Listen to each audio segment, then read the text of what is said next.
জোরে কথা কবি। তুই যাইতেছো কই? কাতার। আচ্ছা, তোর হলো বেতন কত? 8 ঘন্টা কত? 1000 প্লাস 300। হ্যাঁ, 8 ঘন্টা তোর বেতন হইলো 1300। 1300। আর তোর কাজ কি? Loader.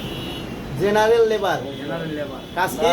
General labour. General labour. তোর কনস্ট্রাকশন হইতে পারে, ক্লিনার হইতে পারে, তোর হইলো যে হোটেল হইতে পারে, যা কোনো কাজ হইতে পারে, যে কোনো কাজ করতে হইব। রাজি আছো? হ্যাঁ, রাজি আছো? তোর হইলো যে কোনো কাজ হইবে করা লাগবে, ঠিক আছে? এবং বেতন পাবি 8 ঘন্টায় 1300। 8 ঘন্টা পর ওভার টাইম দিলে কোম্পানি করবি, নাইলে করবি না, ঠিক আছে? আর 400 রিয়াল নিয়ে যাইতে হইবে। কত নেওয়া লাগবে?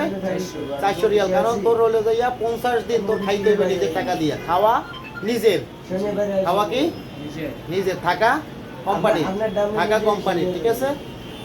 400 রিয়াল নিয়ে যাবি। এবং কাজ জেনারেল লেবার, যে কোনো কাজ হইতে পারে, কনস্ট্রাকশন, ক্লিনার, হোটেল, যে কোনো কাজ হইবে ওই কাজ করতে হইবে, ঠিক আছে?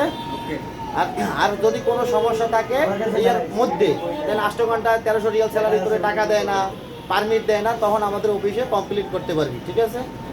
এর বাইরে কিন্তু কোনো কমপ্লেন চলবে না। চলবে না।